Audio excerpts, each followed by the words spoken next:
Good morning, everybody. I am Haribabu, an advocate practicing at High Court for the state of Telangana at Hyderabad. Recently, we are seeing the controversy of SIR, S-I-R, Special Intensive Revision of Electoral Rolls by the Election Commission.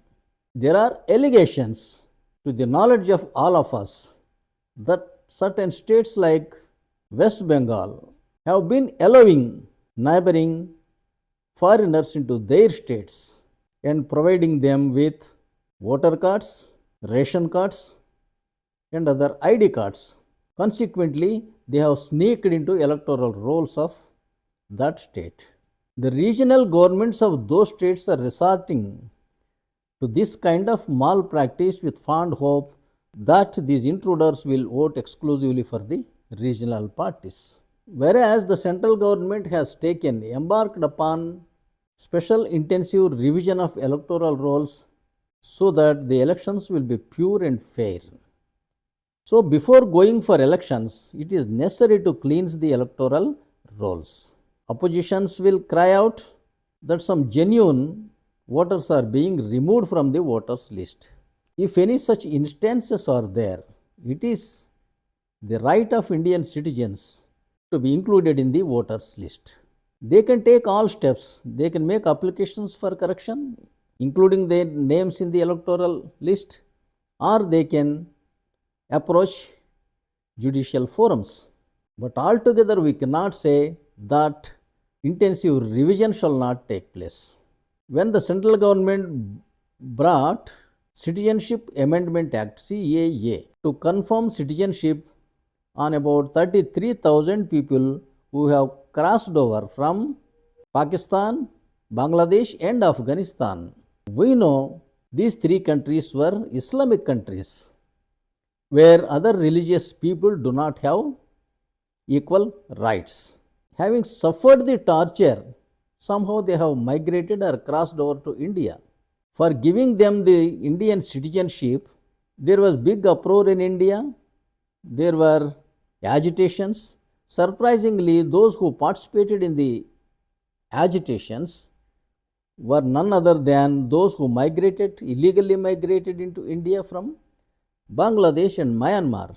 That is the state of affairs. We know India was partitioned in 1947 when several crores of people have to come over to India from Pakistan and several crores have to leave India for Pakistan. But unfortunately, this transition has seen unprecedented bloodshed, mayhem. About 10 lakh people have lost their lives, several thousands of women were raped and abducted, and several lost their limbs and their properties in total. And unnecessarily, the only reason was that the leaders were not adept. They were busy in making arrangements for their post taking as prime ministers. Indian leaders have the phobia of prime ministership because that was what known to them before 1950. They knew only the British system where people elect parliament members elect the prime minister, and he rules the country. It is called Westminster style of governance. There may be a king, queen, or a prince who is hereditary in nature and ornamental in effect. So accordingly, in 1947, in India, and Muhammad Ali Jinnah were sworn in as Prime Minister in Pakistan and in India. But when the constitution came into effect in 1950, it suggested India to be a sovereign democratic republic. Republic means a country which is ruled by an elected or nominated president instead of a monarch in which people are supreme. Then elections were to be conducted for the post of president.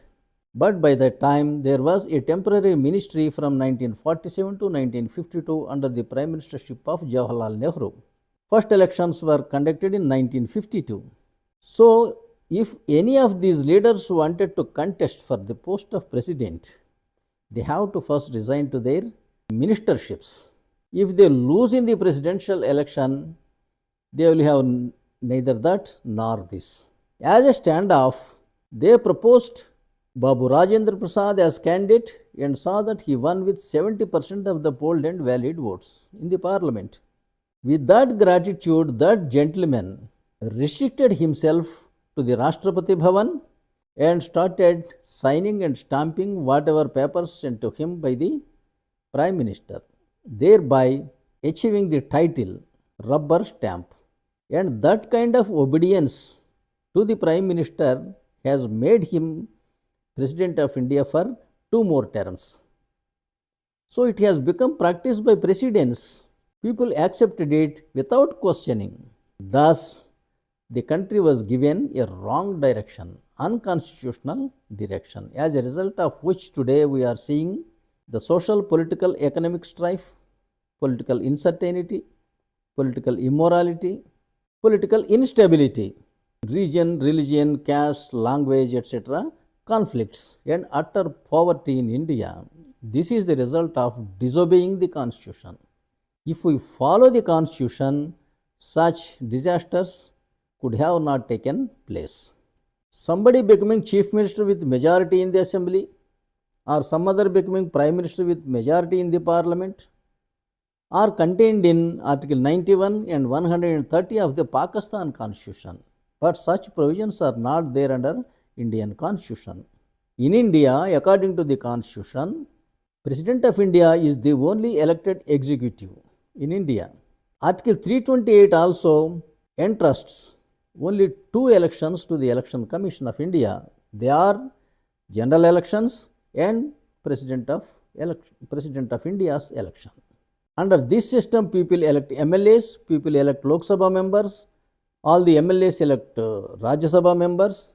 All these 3 groups are called Electoral College. They elect the President of India in terms of Article 54 and 55 without issuing a whip. Except this, election of Prime Minister and election of Chief Minister are not contained under Indian Constitution. Being elected, President of India has to form his government at the union level under Article 74 and 75 by appointing Prime Minister and Ministers. Then he appoints governors under Article 155 and 156 who should form governments in the states under Article 163 and 164 by appointing Chief Minister and Ministers. The duty of the ministers is to aid the President and the Governor under Article 163 and Article 74. And the terms of office of ministers shall be during the pleasure of the President under Article 75 and during the pleasure of the Governor under Article 164. The system was totally distorted. However, coming back to our original discussion, the Election Commission of India has started special intensive revision of electoral rolls. Opposition parties have been crying foul. But who should be in the electoral rolls? Whose name should be found in the electoral rolls? It is those of the citizens of India. Who are citizens of India is well defined under Constitution from Article 5 to Article 11. In terms of Article 5, those who were born and residing in India by the time of the Constitution are Indian citizens. Whoever domiciled in India and either of their parents were born in India, they were also treated as citizens. Whoever were domiciled in India for 5 years before commencement of the Constitution, they were also given citizenship, though their parents were not born in India. Under Article 6, people who have migrated into India from Pakistan after 1949 were given citizenship subject to approval by the Indian authorities. But whoever migrated into India from Pakistan before 1949 were also treated as Indian citizens if their parents or grandparents were born in India. Article 7 states that whoever have migrated from India to Pakistan after 1st March 1947, if they come back to India with a resettlement plan approved by Indian government, were also considered for giving Indian citizenship. Article 8 says that Indian born, whoever stayed worldwide in any country, could become citizens by making application to the Indian High Command in that country. One who obtains voluntarily citizenship of other country will lose his citizenship in India, and citizens of India cannot obtain foreign citizenships. Article 10 says that all the issues relating to the citizenship are governed by laws made by the Parliament.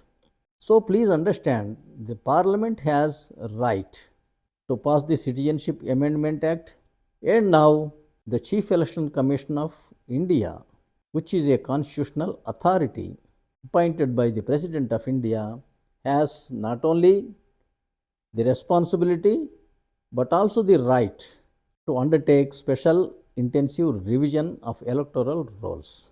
Thank you. Thank you for watching this video. I request you to please subscribe to my channel, share my videos and comment on them. I will be glad to reply to your worthy comments. While discussing these contemporary conflicting issues, let us move on discussing article by article of Indian Constitution. Stay with me. Thank you.